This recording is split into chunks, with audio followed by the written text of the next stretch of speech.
PMC channel చూస్తున్నటువంటి ప్రేక్షకులకి నా యొక్క నమస్కారములు. నా పేరు డాక్టర్ డి బాలకృష్ణ,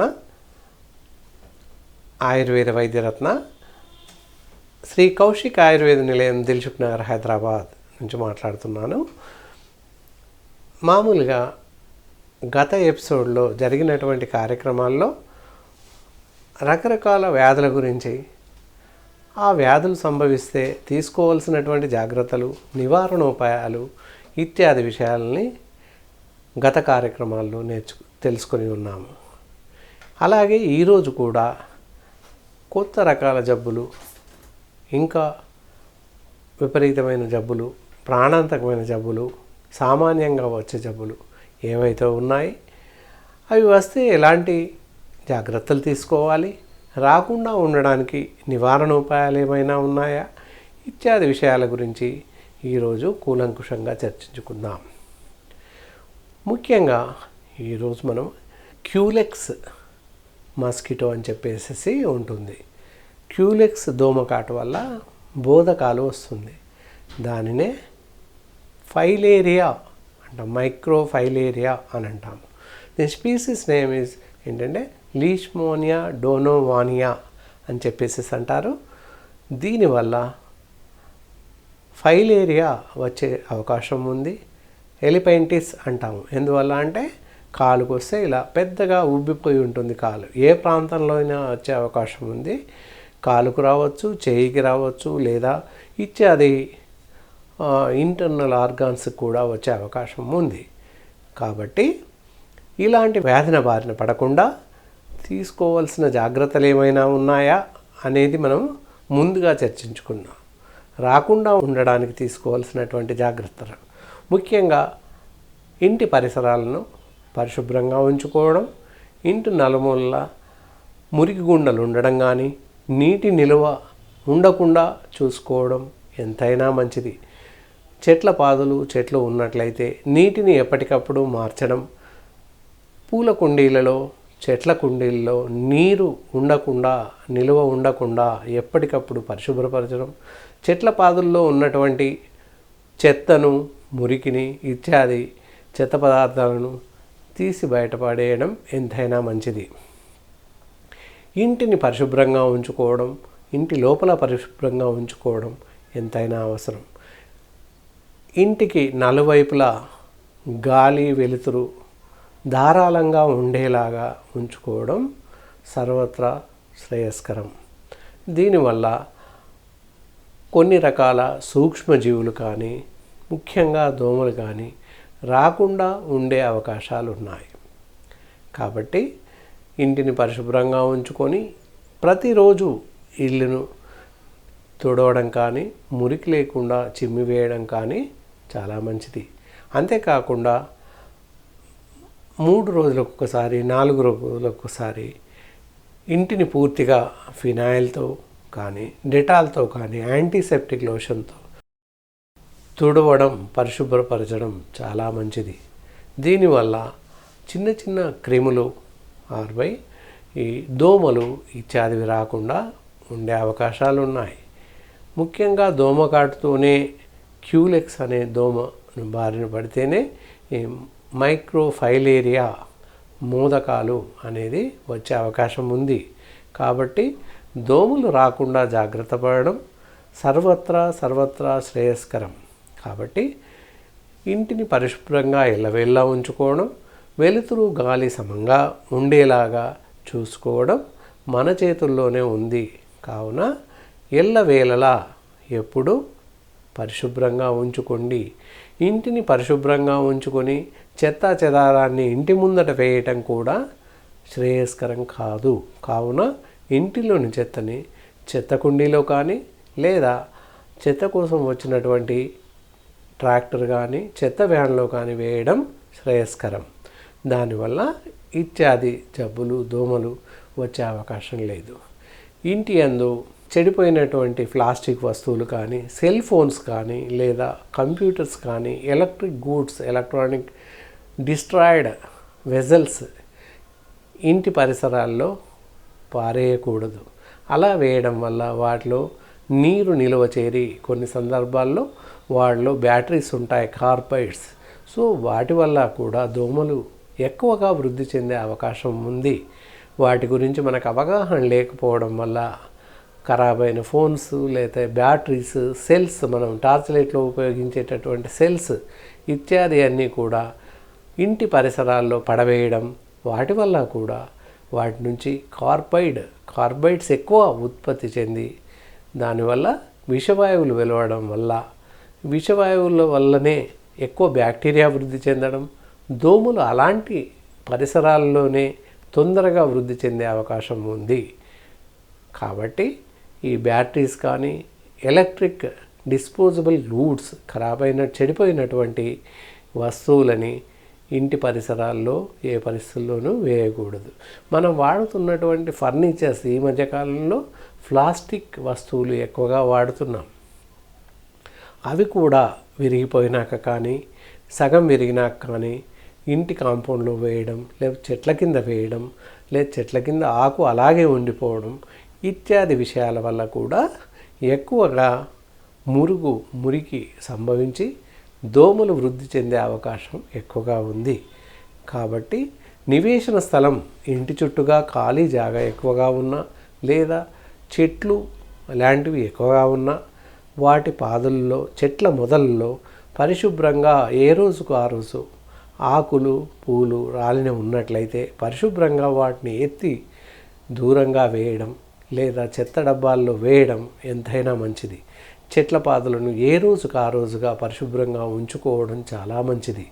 మురుగునీరు చేరకుండా చూసుకోవాలి. పరిశుభ్రమైన నీటిని మాత్రమే చెట్లకు పెట్టడం చాలా మంచిది. అలా చేయడం వల్ల దోమలు అభివృద్ధి చెందవు. దీనివల్ల మనకి ఈ దోమకాటు వల్ల వచ్చేటటువంటి వ్యాధులు రాకుండా, సంక్రమించకుండా ఉండే అవకాశం ఎంతైనా ఉంది. కావున పరిసరాలను ఇంటి లోపల మనం శుభ్రంగా ఈ విధంగా పాటించినట్లయితే మనం మన ఆరోగ్యాన్ని కొంతవరకు కాపాడుకున్న వాళ్ళం అవుతాము.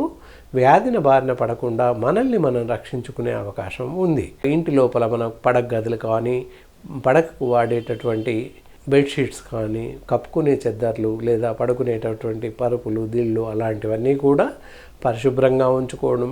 వారానికి 10 రోజులకు ఒకసారి పరుపులను, దిండ్లను వీటిని ఎండలో వేయడం ఎంతైనా మంచిది. దానివల్ల కూడా ఇన్సెక్ట్స్, లోపల ఉండేటువంటి బెడ్ బర్డ్స్ అంటాము, అవి చనిపోయే అవకాశం ఉంది. సూర్యరశ్మి వల్ల అవి నిర్జీవం అయిపోతాయి.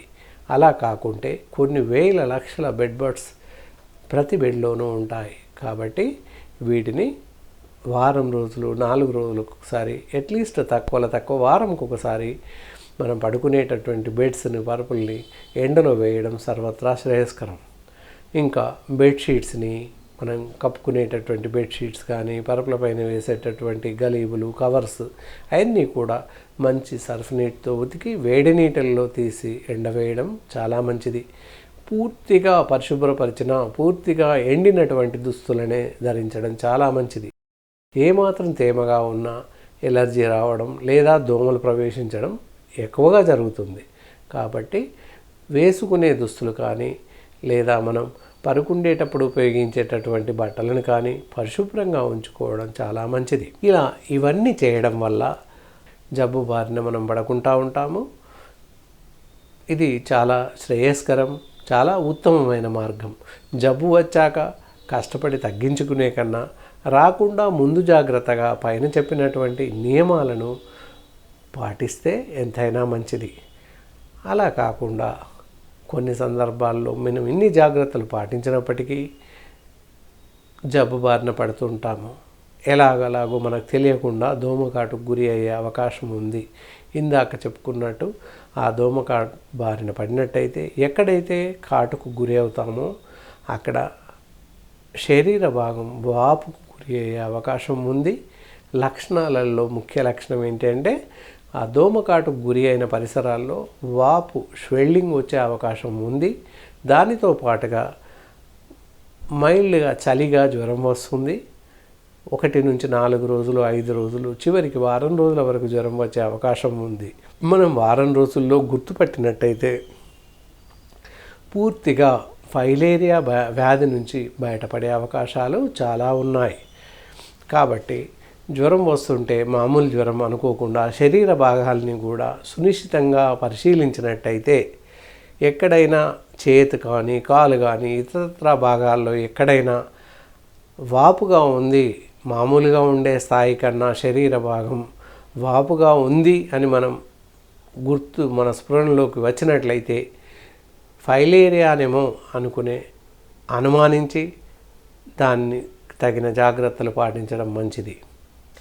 దీనిని మన తెలుగు వాడుక భాషలో మంజేరు అని కూడా అంటారు. కొన్ని ప్రాంతాల్లో ఇంగ్లీష్లో టెక్నికల్ నేమ్ మట్టుకు ఫైలేరియా అంటారు.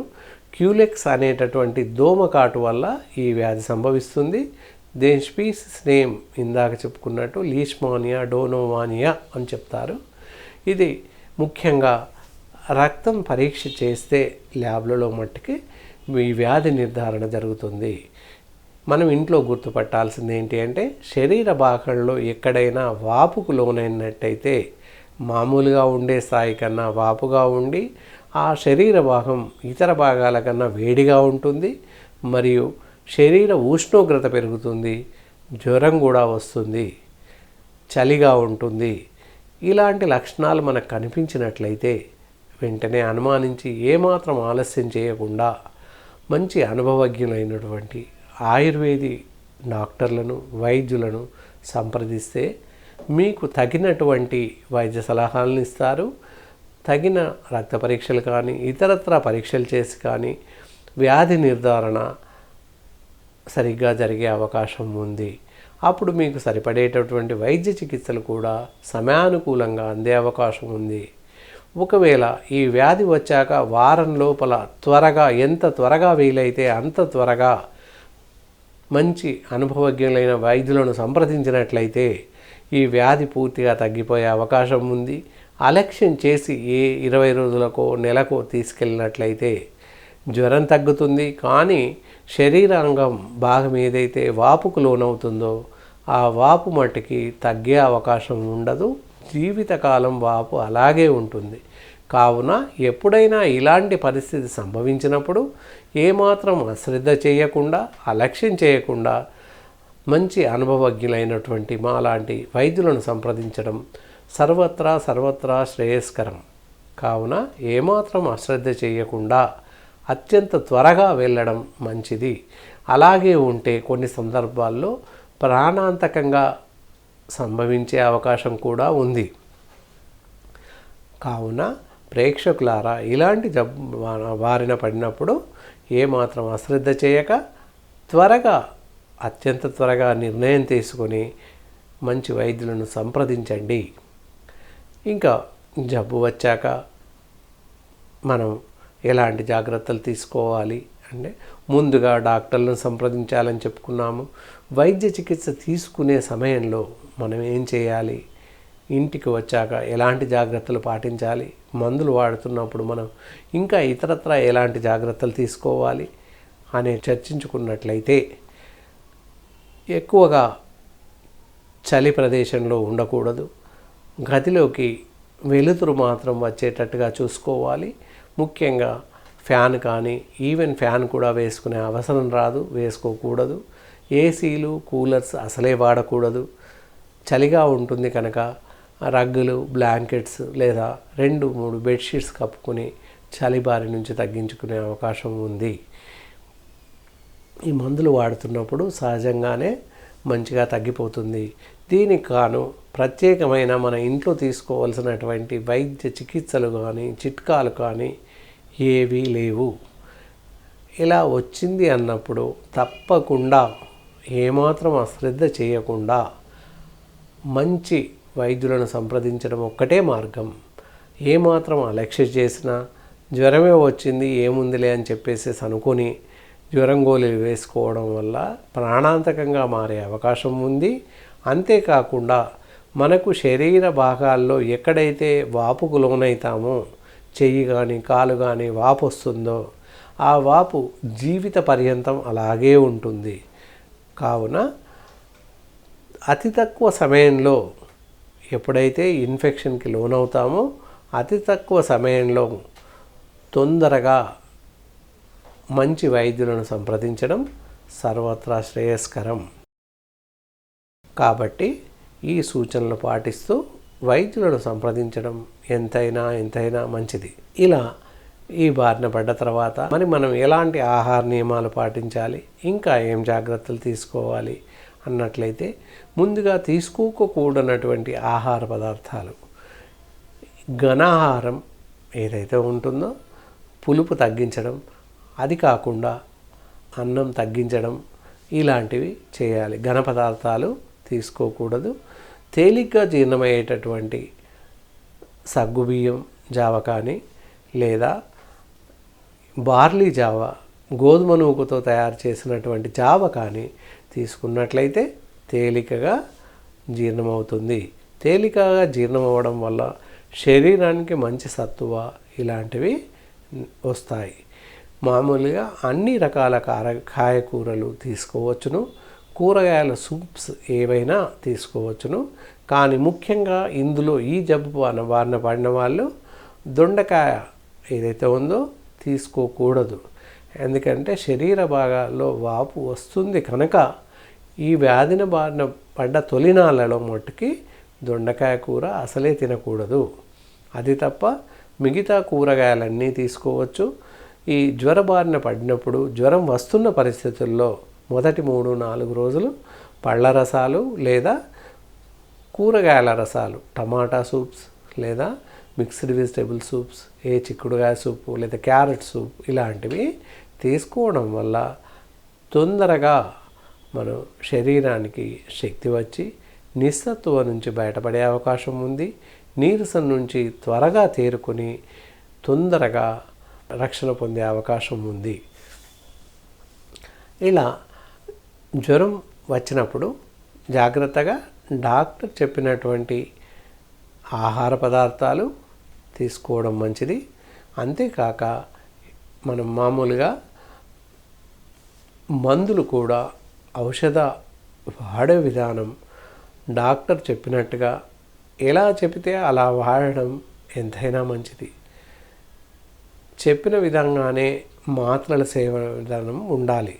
అంతేకాక విరుద్ధంగా మందులు వాడినట్లయితే ఈ పరిస్థితి విషమించే అవకాశం ఉంటుంది. కాబట్టి ఔషధ సేవన విధానం వైద్యుల సలహాను అనుసరించి మాత్రమే వాడవలెను. ఇంకా తీసుకోకూడనటువంటి ఆహార పదార్థాలు ఇందాక చెప్పుకున్నట్టు ముఖ్యంగా దొండకాయ తినకూడదు, పప్పాయ పండు ఉంటుంది అది తినకూడదు, మిగతా పండ్లన్నీ తినొచ్చును. ఈ తీసుకోకూడనటువంటి ఆహార పదార్థాల్లో మొదటి 4 రోజుల్లో అన్నం తినకూడదు, సేఫులు తినకూడదు, అరటి పండు తినకూడదు. ఇవి ఆపేసేసి మిగతా లిక్విడ్ డైట్స్, ద్రవాహారాలను మొదటి 4-5 రోజులు తీసుకోవచ్చును. ఒక వారం వరకు 10 రోజుల వరకు చింతపండు లాంటి పులుపు పదార్థాలను ఇవ్వకూడదు. దానికి బదులుగా టమాటో రసం కానీ అలాంటివి ఇవ్వవచ్చును. ఎప్పుడైతే జ్వరం తగ్గుతుంది ఆ తర్వాత సాధారణ ఆహారం తీసుకునవచ్చును. అప్పుడు మామూలుగా మనం తీసుకునే ఆహారంలో ఎక్కువగా పీచు పదార్థాలు ఉండేటటువంటి కూరగాయలని ఎక్కువగా తీసుకోవడం వల్ల, సమతుల ఆహారం తీసుకోవడం వల్ల మంచి శారీరక పుష్టి కలుగుతుంది. దానితో జ్వర బారి నుంచి తొందరగా కోలుకునే అవకాశం ఉంది. మనకి నెల రోజుల పాటు ఇద్దమిద్దంగా మేము వైద్య విధానంలో మందులు వాడే విధానాన్ని చెప్తాము. నెల కల్లా ఎక్కడైతే శరీర భాగం వాపుకి లోనవుతుందో, జబ్బుకి లోనవుతుందో, దోమకాటు ప్రదేశం ఏదైతే ఉందో నెల రోజుల కల్లా సాధారణ స్థితికి వస్తుంది. వారం 10 రోజుల్లో జ్వరం కూడా పూర్తిగా తగ్గిపోతుంది. శరీర భాగాలు ఎక్కడైతే వాపులు వచ్చున్నాయో అవి కూడా పూర్తిగా తగ్గిపోయి సాధారణ స్థితికి వచ్చే అవకాశం ఉంది. కాబట్టి ఇత్యాది విషయాలు పరిగణలోకి తీసుకొని మేము చెప్పిన విధంగా పై మందులను వాడుతూ సరైనటువంటి వైద్య చికిత్సలను తీసుకున్నట్లయితే మీరు ఈ జబ్బు బారిన పడకుండా ఉండే అవకాశాలు ఎక్కువగా ఉన్నాయి. కాబట్టి ప్రేక్షకులారా, జబ్బు బారిన పడినప్పుడు సాధారణ జ్వరం అనుకోకుండా తప్పకుండా మంచి మాలాంటి అనుభవజ్ఞులైన ఆయుర్వేద వైద్య నిపుణులను సంప్రదించి దానికి సరైనటువంటి వైద్య చికిత్సలను పొంది సరైన సలహాలను పొంది మేము చెప్పినటువంటి సూచనలను పాటిస్తూ ఇత్యాది విషయాలను పరిగణలోకి తీసుకుని మీ జబ్బును త్వరగా తగ్గించుకుంటారు అని, ఈ మైక్రోఫైలేరియా బారిన పడకుండా పడ్డా తొందరగా సురక్షితంగా త్వరగా బయటపడే అవకాశం ఎంతగానో ఉంది. అలా కానిచో చాలా ప్రమాదభరితంగా ఇంకా అశ్రద్ధ చేసినట్టయితే పుళ్ళ మాదిరిగా పడి నడిచే అవకాశం లేకుండా కూడా తయారైన సందర్భాలు చాలా ఉంటాయి. కాబట్టి త్వరగా తొందరపడి ఏమాత్రం ఆలస్యం చేయకుండా జాగరూకతో అలా త్వరపడి వైద్యులను సంప్రదించడం ఎంతైనా శ్రేయస్కరం. ఇలా ఈ విధంగా చేస్తూ మీ యొక్క జబ్బున తగ్గించుకోవడం ఎంతైనా మంచిది. ఇలా చేస్తూ ఉంటే ఈ మైక్రోఫైలేరియా బారిన పడినప్పటికీ త్వరగా తగ్గించుకొని మిమ్మల్ని మీరు ఈ వ్యాధి బారిన పడకుండా పడ్డప్పటికీ తొందరగా సఫలీకృతులవుతారని, పూర్తిగా ఆరోగ్యవంతులవుతారని ఆశిస్తున్నాను. ఇంతటితో ఈరోజు కార్యక్రమాన్ని ముగిస్తున్నాను. పైన చెప్పినటువంటి ఆహార నియమాలు, మందుల సేవన విధానం ఇత్యాది విషయాలని పూర్తిగా స్పృహలోకి తీసుకుని జాగ్రత్తగా ఆలకించి వీటిని జాగ్రత్తగా పాటిస్తూ నియమ నిబంధనల్ని పాటిస్తూ మందులను ఔషధ సేవన విధానాన్ని ప్రత్యేకంగా సూచించిన విధంగానే వాడడం మంచిది. ఈ వ్యాధి ఒకరి నుంచి ఒకరికి వచ్చే అవకాశం ఎంత మాత్రమూ లేదు. కానీ జాగ్రత్తగా వాడడం మట్టుకు చాలా ముఖ్యమైన విషయం. ఆలస్యం చేస్తే ప్రాణాంతకంగా మారే అవకాశం ఉంది. కాబట్టి ఆలస్యం చేయకుండా within week days or by 10 days లోపల మనం వైద్యం తీసుకోవాలి. అలా కాని పక్షంలో జ్వరం తగ్గుతుంది కానీ శరీర భాగాలు వాపు అలాగే ఉండిపోతుంది జీవితకాలం. కావున తొందరగా ఆలస్యం చేయకుండా వైద్య చికిత్సలు ప్రారంభించి మీ యొక్క ఆరోగ్యాన్ని సర్వత్రా ఈ జబ్బున బారిన పడకుండా మిమ్మల్ని మీరు కాపాడుకుంటారని ఆశిస్తూ ఈరోజు ఈ కార్యక్రమాన్ని ముగిస్తున్నాను. రేపు మరో కార్యక్రమంలో ఇంకొక రకమైనటువంటి వ్యాధిని, వాటి యొక్క లక్షణాలను గురించి కూలంకుషంగా చర్చించుకుందాం. అంతవరకు సెలవు. నమస్కారం.